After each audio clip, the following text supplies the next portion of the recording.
Welcome to the Golden State Media Concepts, America's Still Beautiful podcast, a weekly news podcast covering all the top positive and uplifting news stories. Are you tired of the same old news? Are you sick of the seemingly endless political spin and negativity? We cover stories that will inspire, uplift, and remind you of the good in the world. Tune into the Golden State Media Concepts, America's Still Beautiful podcast to get all the great and positive news stories of today.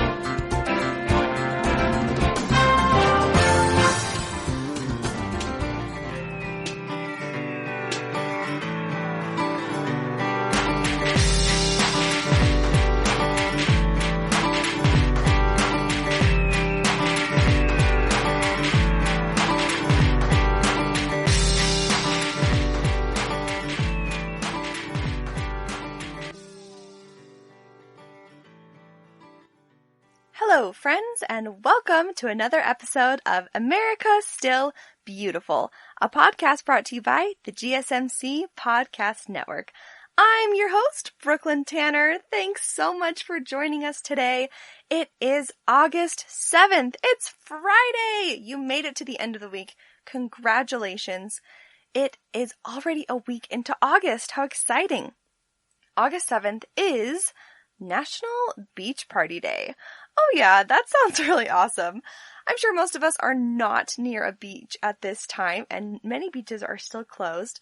But that doesn't mean you can't have a beach-themed party today. Maybe put on your favorite swimsuit, and you can even turn on the TV to like a YouTube video that has the ocean going, or have your favorite beach drink or snack, or play volleyball with a beach ball inside. That sounds like a lot of fun to me. Maybe I'll do that outside this weekend with my family. That sounds like a lot of fun. So I hope you've had a great week. We're so excited that you're here listening to the podcast with us. It's America Still Beautiful, so that means we have good news for you all hour. Reports of things going on around the country and around the world, people making a difference, happy things going on, and fun things in between, especially about food, because you know, I'm your host, so we're definitely going to be talking about food today. But before we get to the fun food things, we've got lots of great stories lined up. We have some record-breaking fishing, some incredible, exciting news about Broadway, and helping others get the food that they need, and some exciting bills being passed.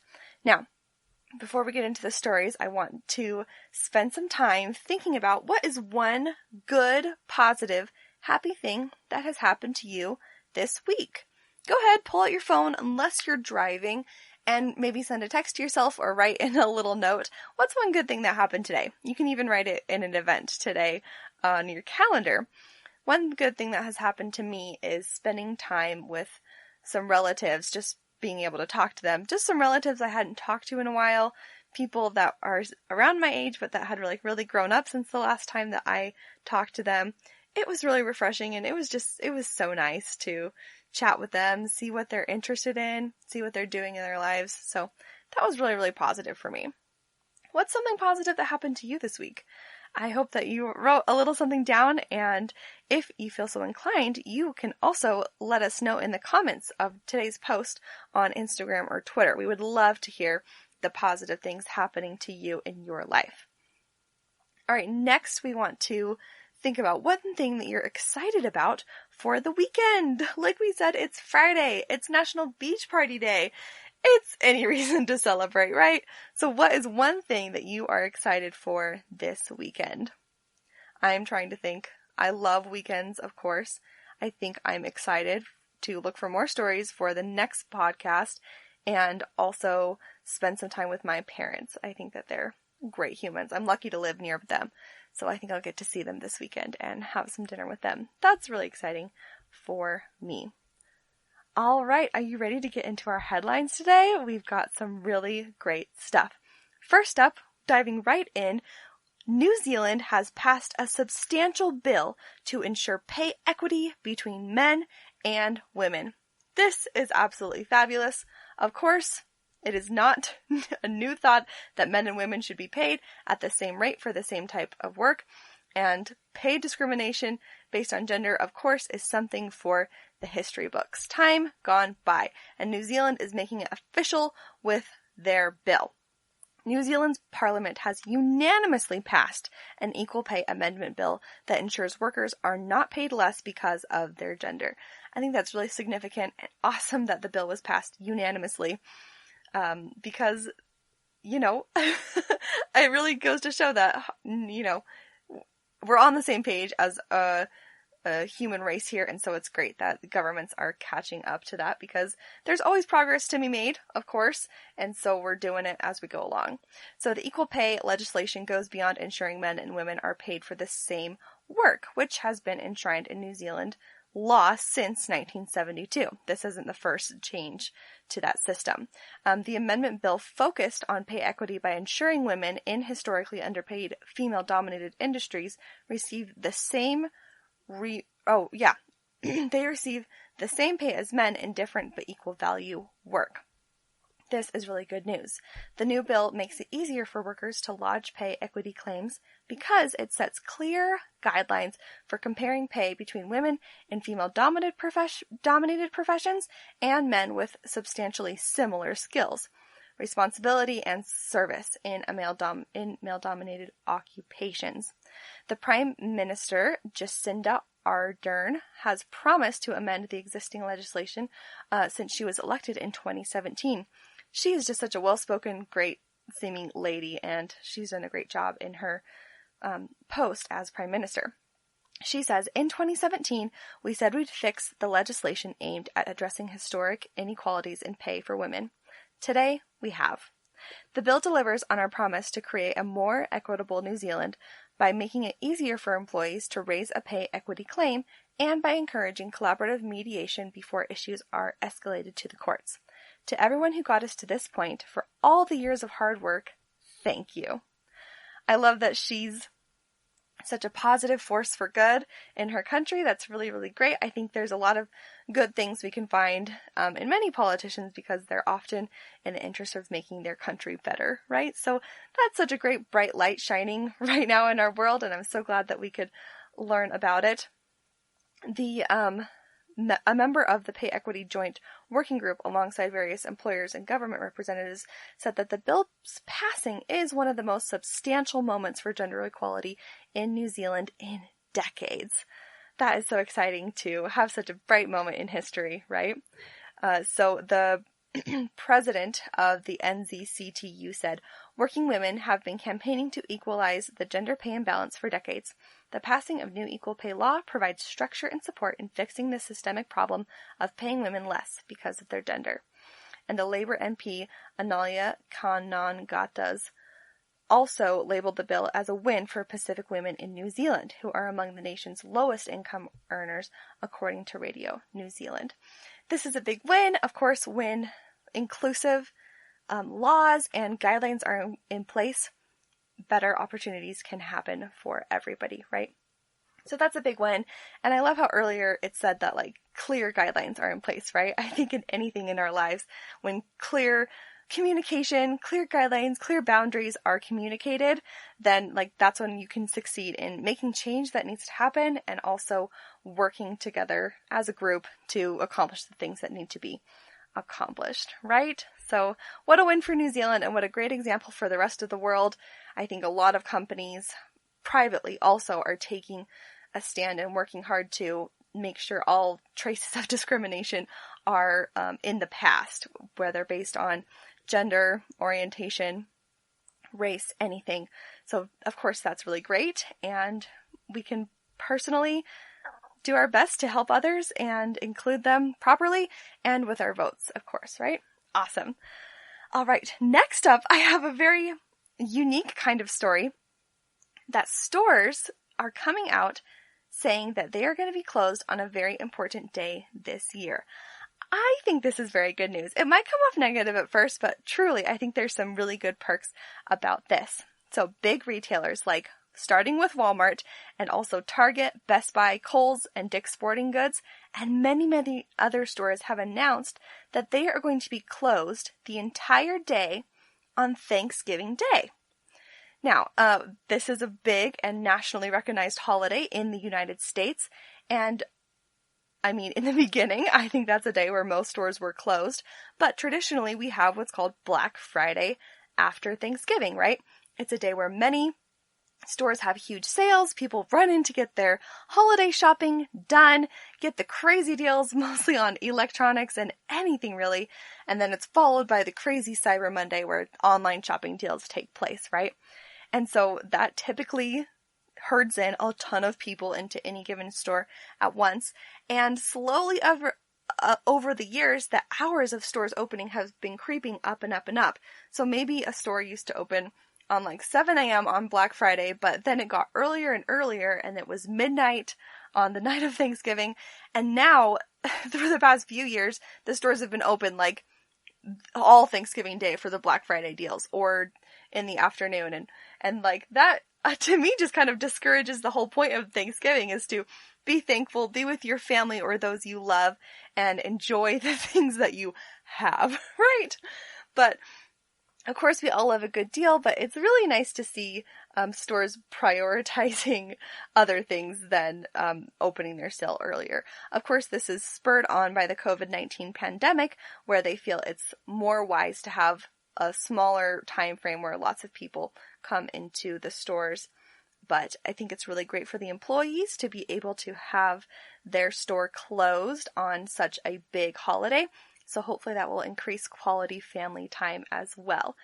So this started with Walmart making the announcement first earlier in July, and then many other stores followed suit. Target announced that they would be closed on Thanksgiving, Best Buy, Kohl's, Dick's Sporting Goods, and they have a whole list here on the BlackFriday.com website of stores that are going to be closed. So if you're interested in any stores that might be closed, you can go there and see. I see lots here that people might think is freaky, but also I think, again, it's good that these employees are going to get that day off. Barnes & Noble, Costco, Big Five, Burlington, Coat Factory, Crate & Barrel, Dillard's, Dress Barn, DSW, the Guitar Center, H&M, Home Depot, IKEA, Joann's, Kohl's, Lowe's. Yeah, lots of stores in every different category, right? Wow, yeah, and huge stores. Sam's Club, Publix, Steinmart, TJ Maxx, again, Walmart. So I think this is nice to kind of preserve the specialness of a holiday by giving employees a time to actually have it off and then encouraging other people to stay home with their families. So what do you think about this? Obviously, I think it's good, but give us your thoughts as well. All right, it's going to be time for a little bit of a break here, but stay tuned because coming up, we have some great news about free lunches and the baseball season getting started. Have a great break. We'll see you afterwards. The GSMC Life and Happiness podcast takes you on a journey of exploration. We'll discuss tried and true methods alongside the latest trends of how to best live your life to its fullest and happiest. From psychology to meditation, science to self-help books, the GSMC Life and Happiness podcast will help you to discover what makes you happy and how you can live life being the best you possible. Download the GSMC Life and Happiness podcast on iTunes, Stitcher, SoundCloud, Google Play, or anywhere you find podcasts. Just type GSMC in the search bar.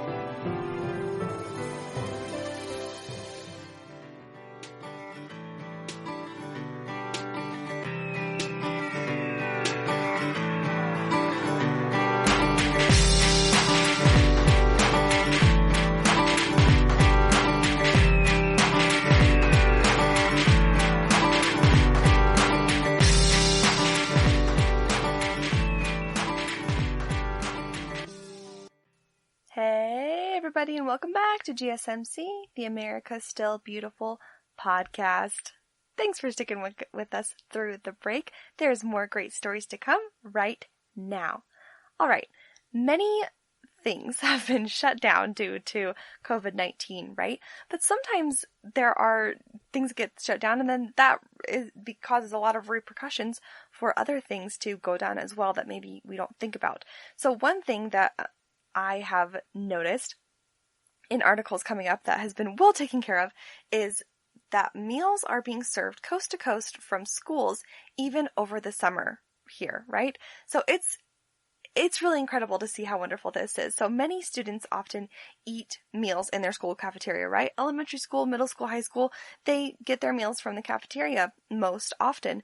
And some kids actually apply because their families can't afford to pay the small fee that is required for the school lunch. And so many schools provide many meals to kids for free. And often the breakfast and or lunch that they get at the school is the only meals that they'll be able to eat that day. And so with schools shutting down in mid-March, for many kids that food security went away, right? So it's been incredible to see that schools have been keeping up giving away these meals even for free to kids that need it. And most places, you don't have to prove anything. It's just kind of a drive-through situation where volunteers are there to hand out the meals to anyone driving by. It's been really, really inspiring to see. I know, so I have 3 different articles up here just highlighting some meal programs that have gone on in different states, but I think almost every state has had programs like this, and each district has taken care of their community in a really big way, which is so inspiring. So here, there's an article about Utah from the website Utahns Against Hunger, and it talks about how the summer nutrition programs have provided free meals and snacks to all children 18 and under when school is not in session. So not just elementary school kids and not just kids that are school aged. Any parent that drove through the designated areas at their school and had kids in the car with them, any age, they would give a sack lunch and breakfast to that family for each child that was present in the car, completely for free. And these were usually pretty nutritious meals as well. They included some kind of fruit and or vegetable, a dairy product, and a main course meal with protein and whole grains. So it's really, really amazing that they kept that going through all of this. Of course, everything was packaged up in a sanitary way, and families could grab as much food as they needed for their kids. So many sites did shift to a grab-and-go format, and often multiple meals were available during one meal service time. And it varied with locations and times, but people were well informed through their school district where they could get the food. So that's a little report from Utah, and it's actually been going on all summer, which is incredible. It didn't just stop with the school year, it's been going on the entire summer. And now, even beyond, there's an article from a local newspaper in Montana that Helena Public Schools are extending their free summer meal program. So Helena Public Schools is lengthening their free summer meals program partnership with Sodexo, which is a company that's helping provide the food, and they're doing it through August 21st. In a release, the public school system in Helena, maybe it's Helena, oh dear, please, Montana locals, please correct me. So the public school system reminds deliveries that are scheduled on Monday, Wednesday, and Friday, but they provide breakfast and lunch every single day of the week.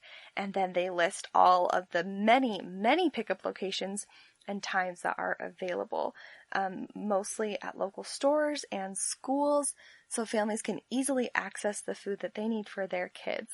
And then there is another article about a similar thing going on in Des Moines, Iowa, from the Des Moines, Iowa Public School newsletter, how their meal programs during the closure and summer break has been successful, and they have provided 1 million meals to hungry children since the school buildings closed in mid-March. The district will continue to serve high-quality, nutritious meals throughout the summer to children ages 1 to 18. The meal sites are open from 11:30 to 12:30. And again, they list so many meal sites, and they even have an interactive map. So this is just great news to know that communities really are taking care of their families and especially their children, because children are the future, of course, and they need nurturing more than anyone because they depend on adults to take good care of them. So it's really encouraging to me to see that school districts were able to keep this up, and often with the help of local food banks and local people that were able to help. So it just goes to show how important it is that we give where we can, especially to feed others, because we have those resources around, and it's just, a matter of getting it into the right hands so it can go to the people that need it the most, right? Awesome. Well, I love that story, and it just uplifts me so much. And now I want to shift to a topic of compliments. Have you ever received a compliment that you just loved and you were really buoyed up by? I know when you receive a compliment, some people react differently, right? Some people think, oh no, that's not me, and then they don't really think about it, or it takes them off guard, but it really is happy for them, or maybe you get compliments a lot every day, and that's great too. But maybe that's something we're kind of missing by not being able to see each other a lot.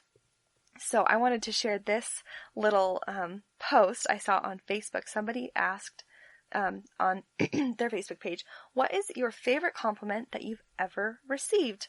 And it received over 30 comments of women who reported on these compliments that they remembered. And they are really cute. Some of them are kind of funny, like clever comparisons. Some of them were very sincere about their looks or about their personalities. And a lot of girls said how impactful it was when someone complimented them on their intelligence.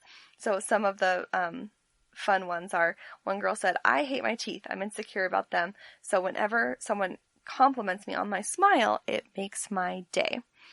And another woman said, there's way too many to type. My favorite is when parents say that I've made their child's day at work and how I look like I could be working at Disney parks.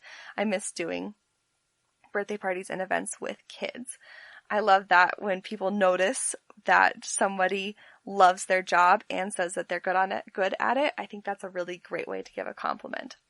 Another was from a social worker who says that she got a compliment saying that someone said, you have the brains of a doctor and the heart of a social worker. And this was said to her by someone she really admired. And she was just absolutely touched by this because she really strived to gain her education from very highly accredited universities and then also be in a position to help people. And she really is incredible. She works at a prison. She works to provide social work needs for those in that area, which is incredible. So there's lots of compliments here, and it just really encouraged me to read through this comment section because it shows that I think often we remember really easily the words that someone said to us that were rude or insulting or that put us down or that hurt us. Of course, that those things are easy to remember, but it also is evident that when we are given positive words that fill our cup, those are also memorable and really impactful. So I just was kind of thinking about that for a while, and I think it's a great thing to compliment others and also remember the compliments that you've been given, because often when people compliment you on something, it means it's one of your very strong points. And so that can kind of be a bouncing off point whenever you're feeling down or unsure about something, is remember the things that people compliment you about, because those are the things that are shining out of you strongly. And maybe if someone hasn't noticed your efforts in one way or another, or hasn't complimented something, it doesn't mean that that thing about you is bad, of course.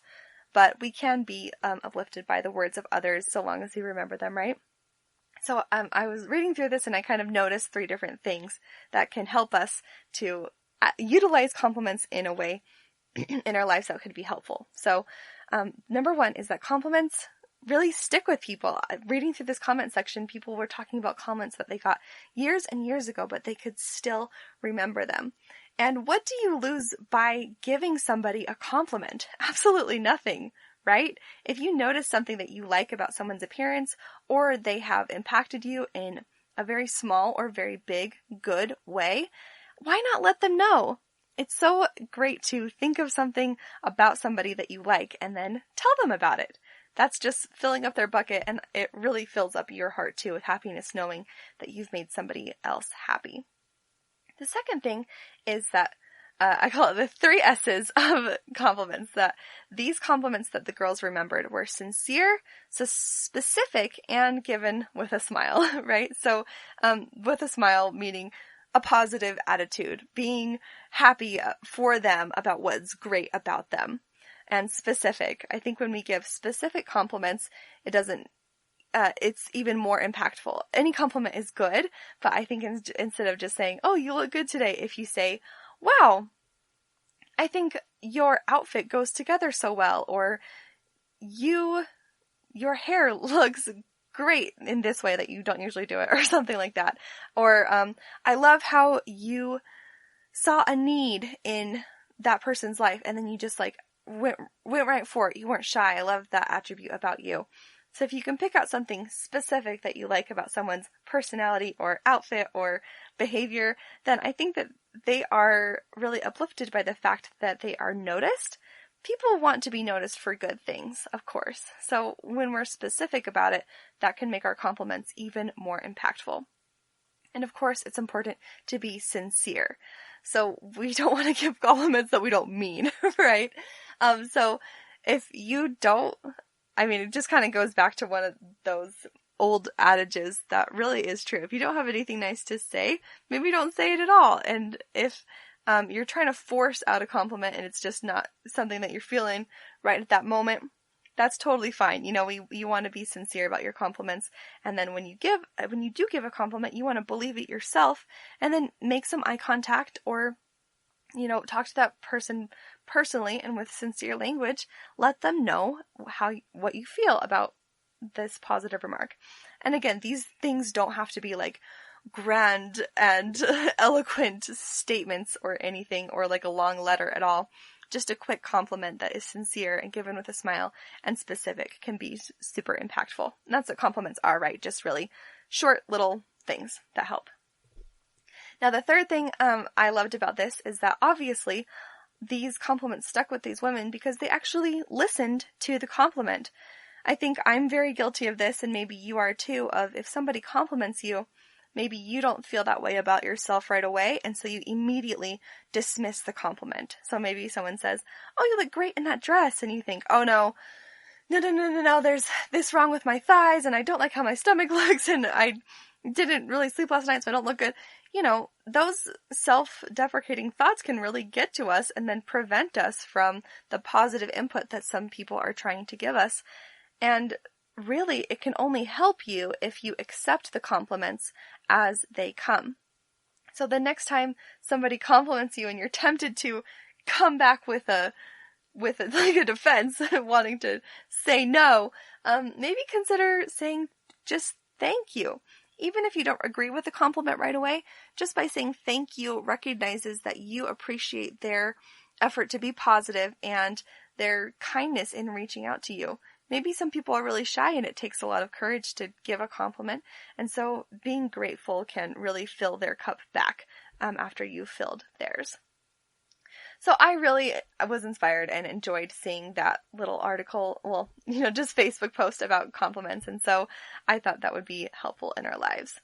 All right, time for my snack break. As you know, I'll let you know after the break what I had and some more great stories about sports, theater, and almost anything else you could possibly be interested in. Stay tuned.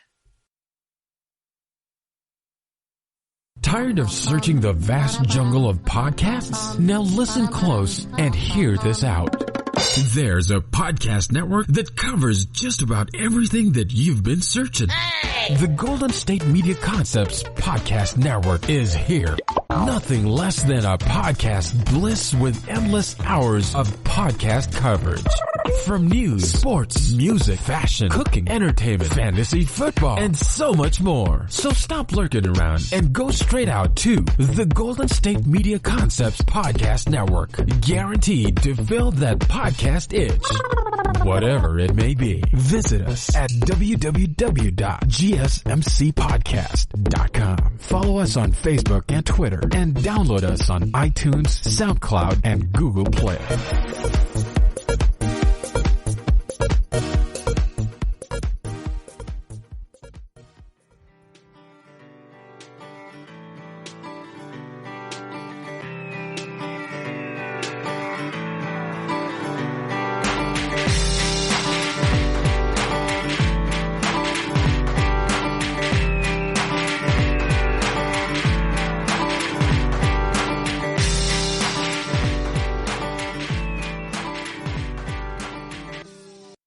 Hello, party people! You're listening to GSMC, America's Still Beautiful podcast. brought to you by the GSMC Podcast Network. Just in case you forgot what you were listening to, it's the Good News Podcast. Oh, you love it. We're so glad you're listening today. I know you're on the edge of your seat, theoretically and literally, wondering what my snack was during the break. It was a Babe Ruth bar. Yeah, just a little mini-sized one. It was really delicious. It's got peanuts and caramel and chocolate. It's a classic. I actually didn't really like Babe Ruth as a kid. I think it was probably the nuts. I think I was kind of like anti-nuts in desserts. But I'm warming up. Although I still resist them in ice cream. I do not want nuts on my ice cream. So no thanks on that. But anyway, it's a good classic candy bar. It's, nice and chewy, delicious. I love a crunch. I love a crunch with sweet, like the sweet and savory. I'm really into that. But I know there's some people that really don't like savory with sweet. I've met some people that are like, why was that ever a thing? Stop it with your cheesy popcorn with the caramel popcorn. Oh, that stuff is really good. All right, well, I have a lot of exciting food news for you today, but those stories will have to wait because we have some great news about some hobbies. Now, we've got baseball, Broadway, and video game stuff. So let's get it started with baseball. So, the MLB, the Major League Baseball stadiums for now, of course, are still empty, but the delayed season has begun. Baseball is back, y'all. Baseball is kind of the best sport for social distancing, I've just realized.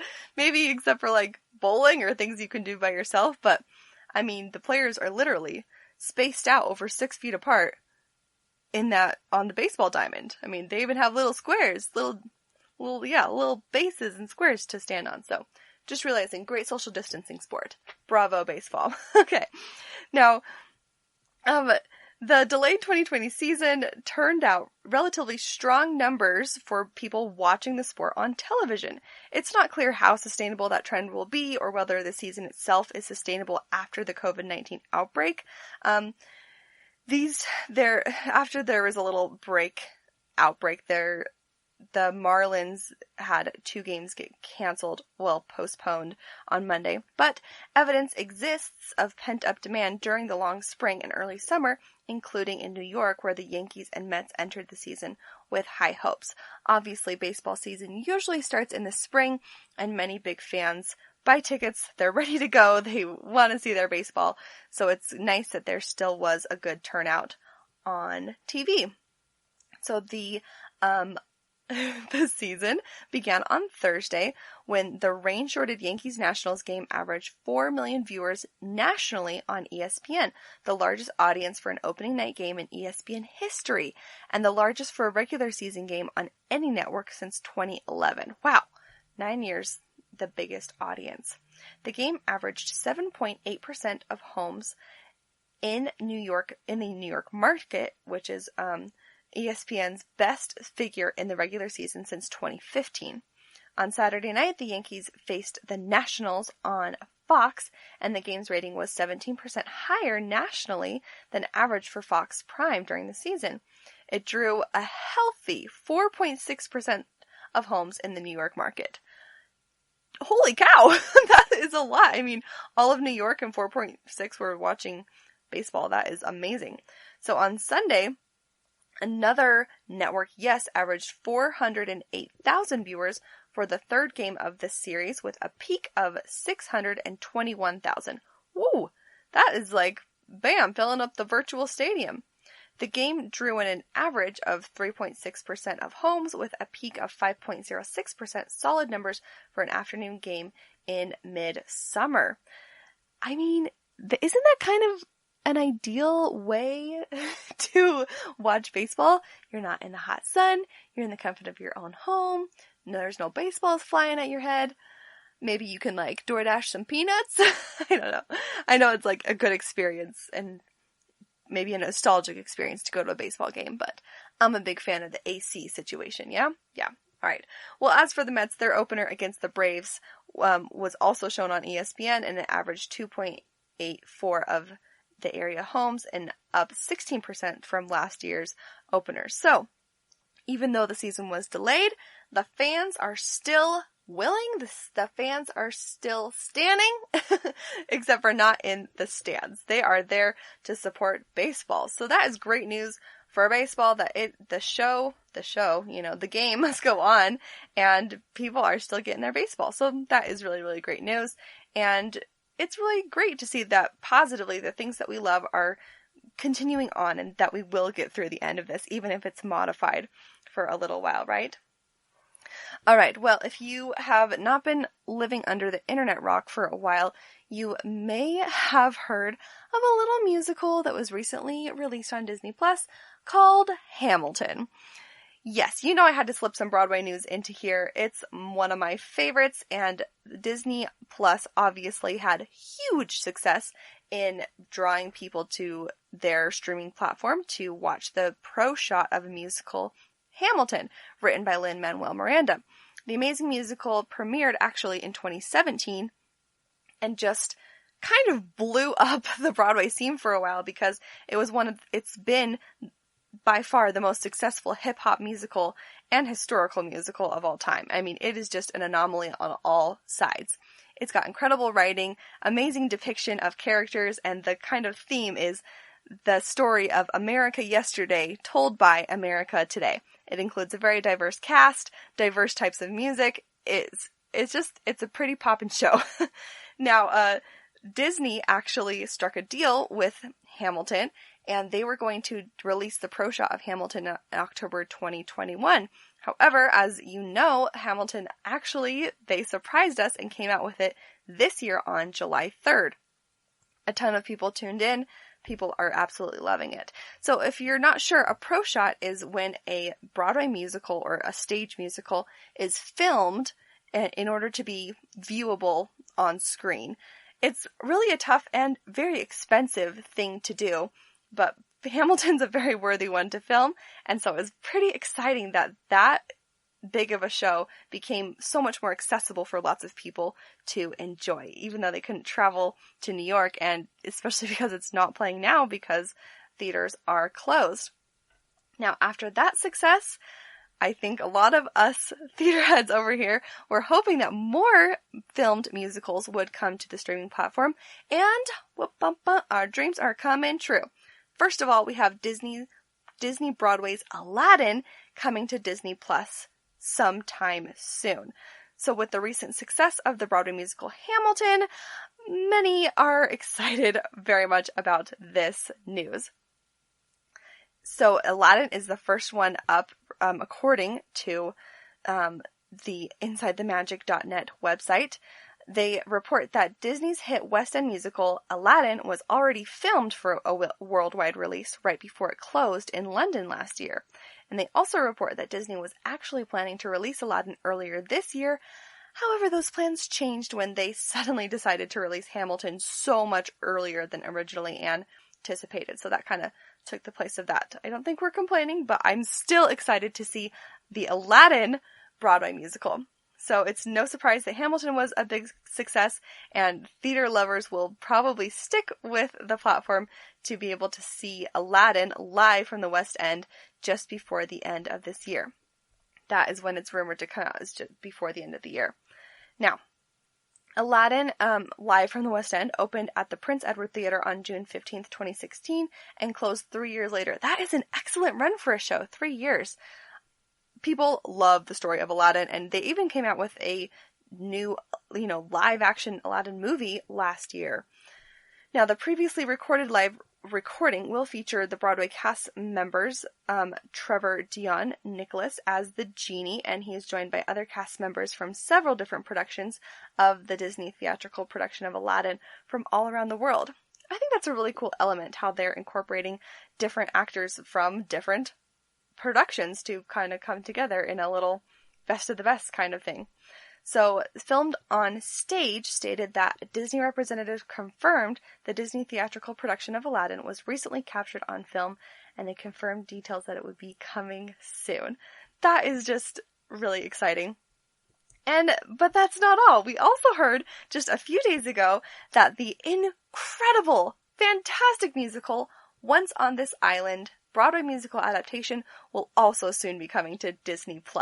This one is a little bit different. It's not a pro shot filmed on stage like the other two, but it will take Broadway actors from the revival of Once on This Island and be made into like a movie-style musical.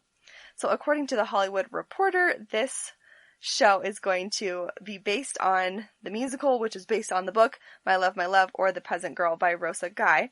And this musical won Best Revival last year. And it was originally produced about 40 or 50 years ago. It's an incredible story about a fearless peasant girl who falls in love with a wealthy boy from the other side of the island. And when their divided cultures keep them apart, T. Morn is guided by the powerful island gods on a remarkable quest to reunite with the man who has captured her heart.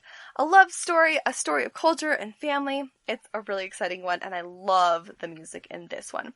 Now, there is a girl on YouTube who reports a lot of Broadway news, and she just made a really great point that, like, this kind of thing coming out of the pandemic is really exciting because, while, of course, live theater is something that's kind of like the best to experience, anything that makes theater more profitable for the artists, but also accessible for audience members is just fantastic. And so I think this is a really, really great compromise to have available and a great option to have available because, while of course I also prefer like seeing a show live, while we can't right now, this is a really great option and something to look forward to, especially watching productions of such high quality and scale.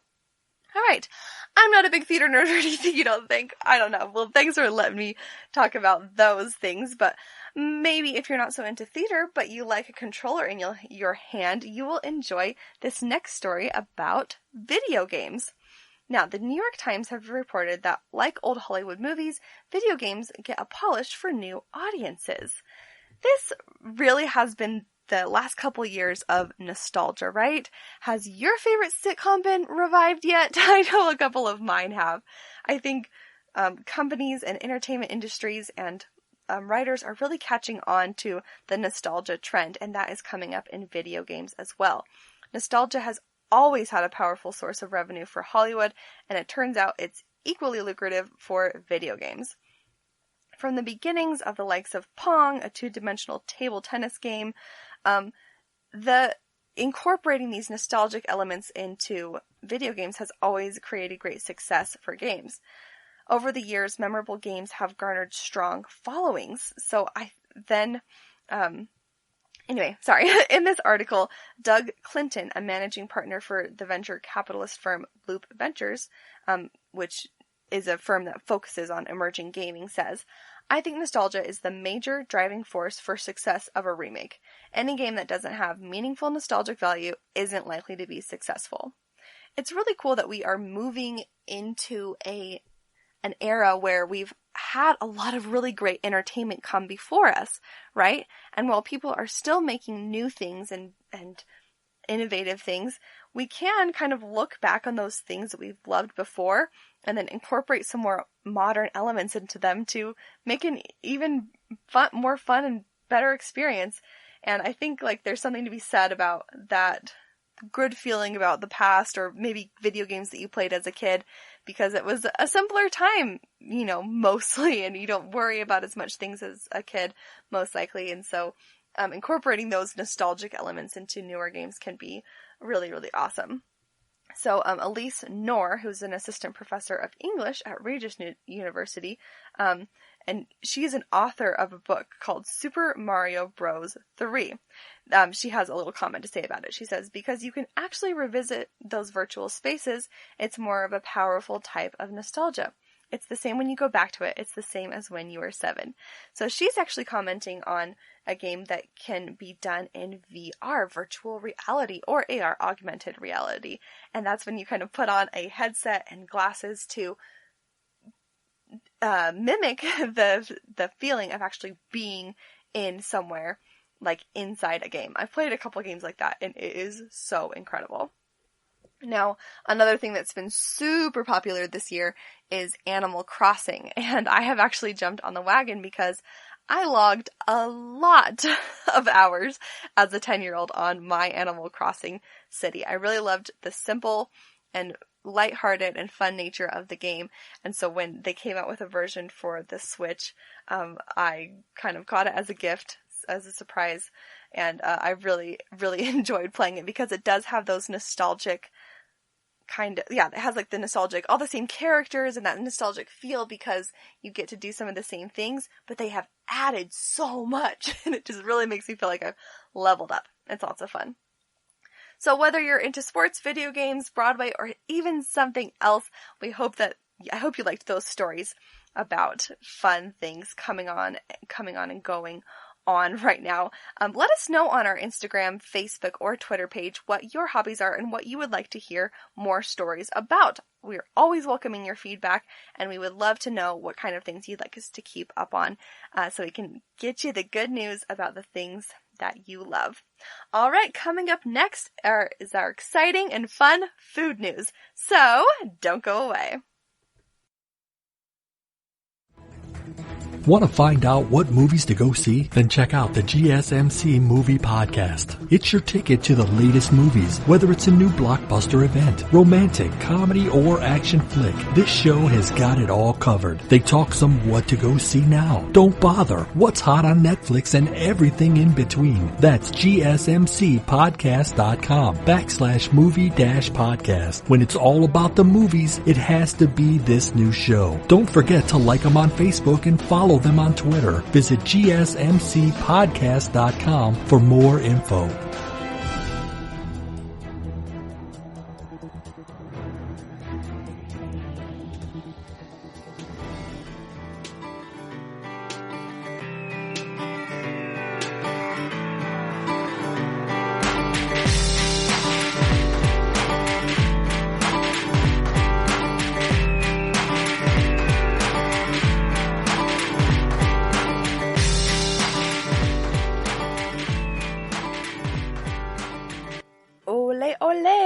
I tried to say hello backwards. Did that come through?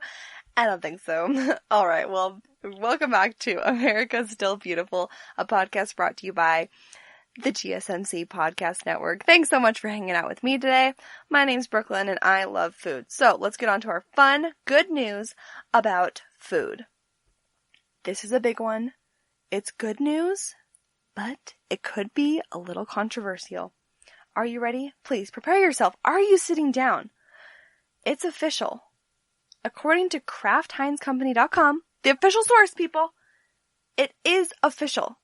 Kraft mac and cheese is approved for breakfast. What? That's right. These last few months have not been easy, and the struggle is real for parents with kids who are picky eaters. That's right. That was my parents for 18 years. I think I only ate cheese and bread. In a few different combinations, maybe grilled cheese, maybe mac and cheese, maybe cheese and crackers, but that was pretty much it. I only wanted bread and cheese. So I can understand this is a struggle, but in fact, 56% of parents have served their kids mac and cheese for breakfast more often during COVID-19 related state lockdowns than any previous months. The secret's out. We know what you're doing. You're serving your kids mac and cheese for breakfast. I don't see a problem with it. It's all about the small parenting wins these days, and serving Kraft mac and cheese as a part of a balanced breakfast is a surefire way to start the day off with a smile. That's what this website says about how mac and cheese is now being marketed as breakfast. I'm looking at this box, and you know how it says like Kraft dinner on it? It like says macaroni and cheese dinner, and in Canada, I think it's just called Kraft dinner. But now the box says Kraft macaroni and cheese breakfast. So kids are full and far less cranky, and parents can peacefully work from home, teach, and do millions of other tasks required of them. That's what they promise with this filling and part of a nutritious breakfast. So the first time, Kraft is replacing dinner with breakfast on the iconic blue box of macaroni and cheese because it's acceptable to enjoy cheesy, delicious Kraft for breakfast or any time of the day.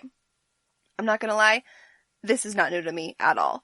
Many times in my childhood and recently, I will make Kraft dinner for dinner time. I will eat it normal, warm, maybe with a little ketchup or like salt and pepper, you know, some toppings that are good.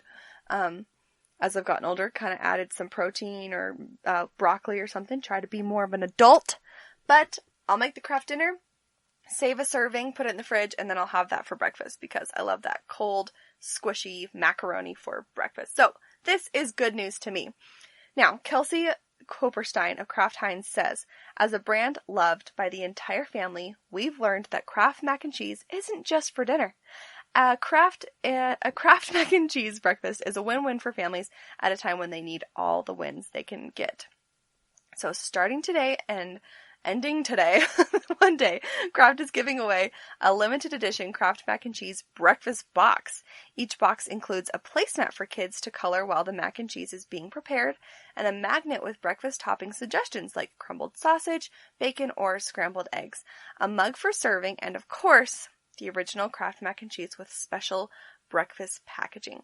So to enter to win this breakfast box, you can use the hashtag KMC for breakfast and hashtag sweepstakes on Twitter, and a reply will automatically be sent with a direct link to see if you are a winner.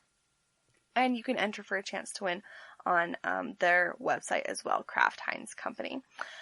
No, this podcast is definitely not sponsored by Kraft mac and cheese. But as you can tell, Kraft, I love it. So, you can hit us up if you want to. But anyway, I'm just excited about mac and cheese for breakfast being also socially acceptable now. All right, let's move on to even more fun food news. This is from the Longview News Journal, a local journal. And the headline is Food, Fun, and Science. Longview WOW partners with local businesses in Root Beer Float Workshop.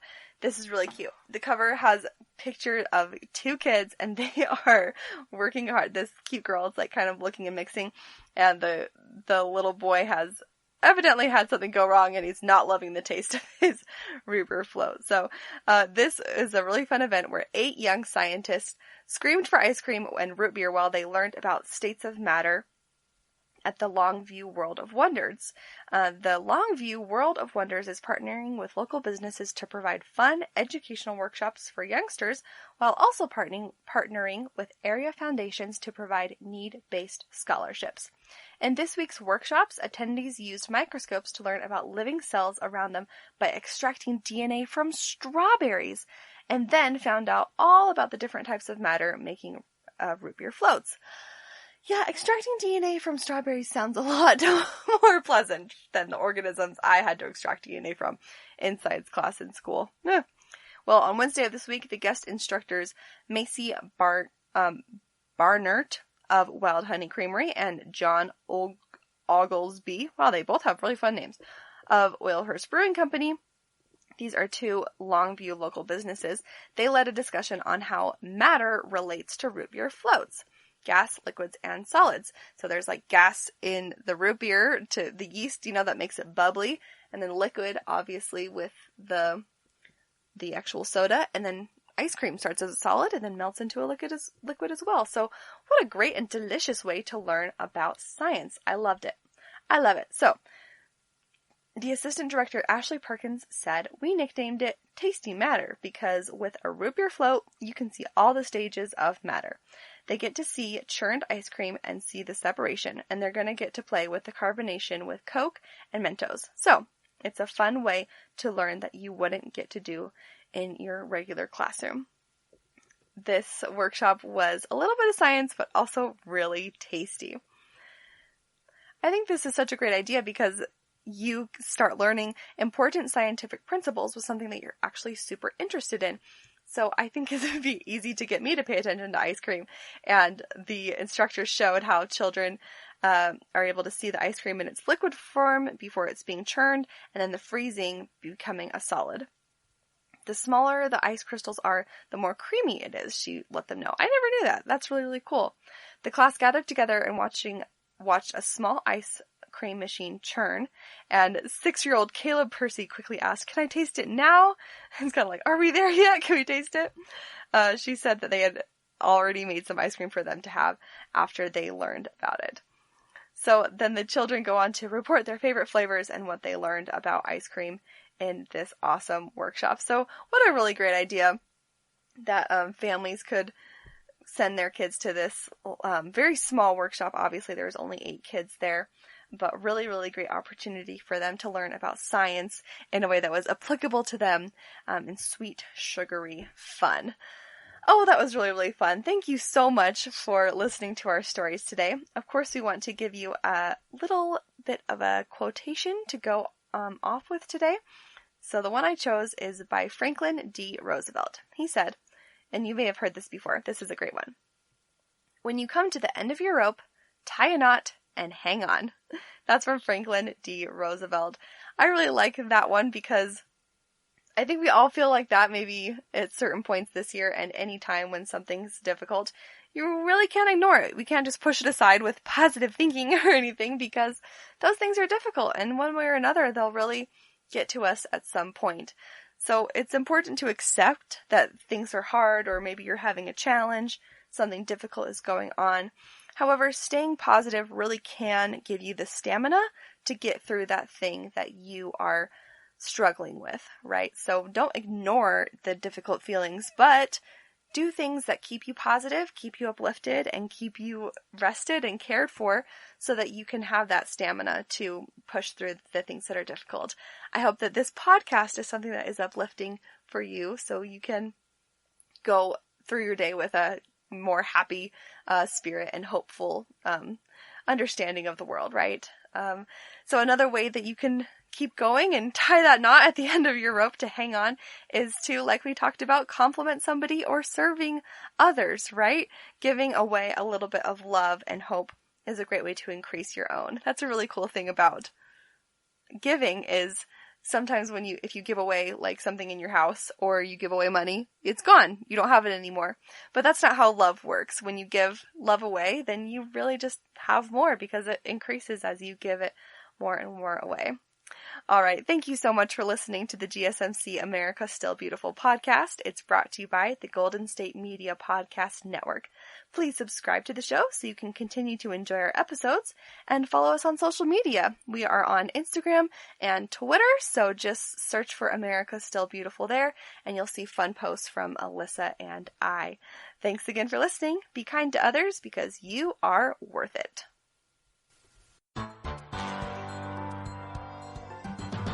You've been listening to the Golden State Media Concepts America Still Beautiful podcast, part of the GSMC Podcast Network. You can find this show and others like it at www.gsmcpodcast.com. Download our podcasts on iTunes, Stitcher, SoundCloud, Google Play, or anywhere you find podcasts. Just type in GSMC to find all of our shows. From the GSMC Podcast Network, from social media news to marketing news, and even weird news, the GSMC Podcast Network has you covered. You can also follow us on Twitter and Facebook. Thank you, and we hope you have enjoyed today's episode of the Golden State Media Concepts America Still Beautiful podcast.